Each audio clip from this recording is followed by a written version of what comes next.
Everybody asking how we doing, say we good. Don't need no one to tell me how to live just like they would. It ain't their business, but they in it. I don't know why. We're fine. Halo semuanya. Begitu kami dari pendidikan fisika akan menjelaskan materi yang saya bawa yaitu membuat media listrik. Pertama-tama perkenalkan nama saya Syufi dan teman saya. Saya Julia Nursiadika dan teman saya. Nama saya Nicholas, teman saya. Saya akan semangat. Ya, siap. Selamat pagi ketika semua. Di sini saya akan menjelaskan materi yang saya bawakan yaitu membuat media listrik. Sebelum itu, kita harus paham tentang tujuan dari materi tersebut. Yang pertama itu adalah memahami prinsip media listrik. Yang kedua itu mengukur media listrik. Yang ketiga itu mengetahui distribusi muatan. Kenapa kita perlu dalam memahami prinsip media listrik? Karena akan mempelajari konsep dasar tentang media listrik. Bagaimana media listrik dapat diciptakan oleh muatan listrik dan bagaimana muatan bereaksi terhadap media listrik. Dan yang kedua, mengukur media listrik. Itu kita perlu melakukan pengukuran media listrik menggunakan alat ukur yang sesuai untuk memahami distribusi dan intensitas media listrik di berbagai titik. Yang ketiga itu mengetahui distribusi muatan. Kita perlu memahami bagaimana muatan listrik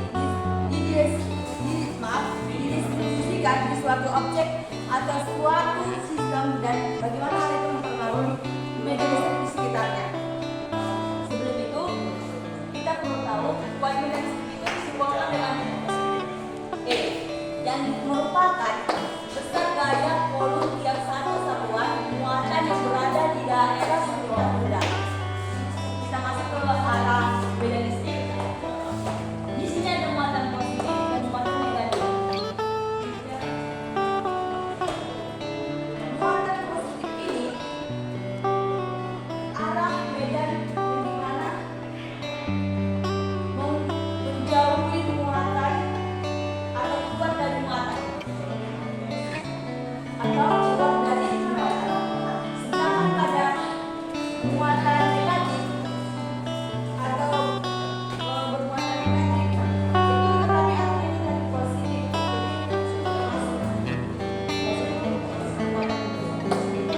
Kita masuk ke dalam penyelesaian. Di sini ada E sama dengan K dikali I per F. Keterangannya itu yaitu E sama dengan muatan media listrik yang dimana N kecil. I sama dengan besar muatan atau C. K sama dengan konstanta gaya volum yang bernilainya 9 kali 10 pangkat 9 N kuadrat per C kuadrat. F sama dengan 2 muatan. Baiklah, untuk eksperimen kali ini kami menggunakan bahan-bahan dan alat-alat seperti berikut. Untuk alatnya adalah kabel dengan bertepis buaya dengan panjang untuk kabel merah dan kabel hitamnya sama-sama 20 cm. Alat yang kedua itu adalah multitester digital dengan kabel berukurannya.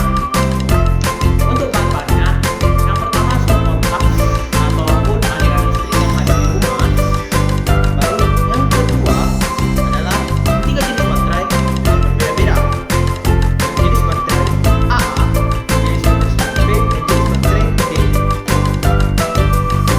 Selanjutnya, bahannya yaitu bahan untuk kuat berupa kawat, tembaga, dan koin perak.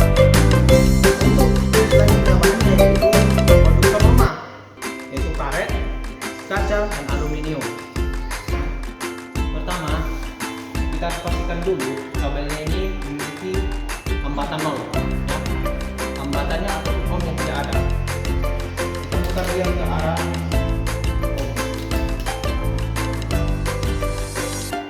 Setelah itu kita ukur hambatannya. Jangan menggabungkan kabel. Jika dia nol, berarti kabelnya masih bagus. Terus kita ujilah alat-alat ini. Selanjutnya teman-teman semua mengukur baterai harus jarak Jadi kita menggunakan DCB.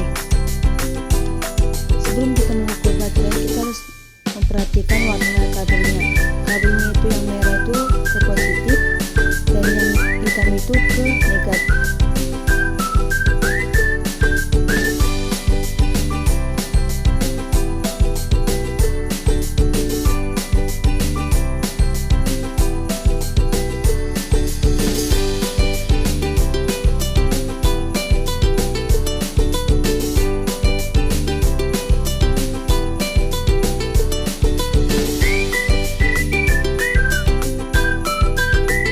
Baterai jenis D sama dengan 1,59 volt.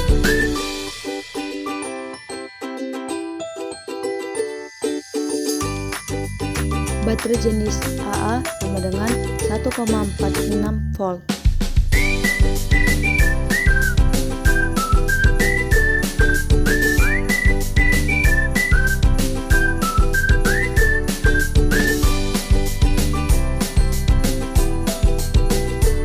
Baterai jenis 9V sama dengan 9,31 volt. Selanjutnya kita menggunakan stopwatch, dan sebelum itu kita harus memperhatikan kabel. Warna kabelnya seperti merah adalah positif dan hitam adalah negatif. Kita alirkan listrik kepada balon selama 30 detik dan kita menunggu selama waktu itu berhenti.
Maka aluminium selama 30 detik sama dengan 0,00 atau tidak ada. Selanjutnya kita masuk ke kaca selama 30 detik juga.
Demikianlah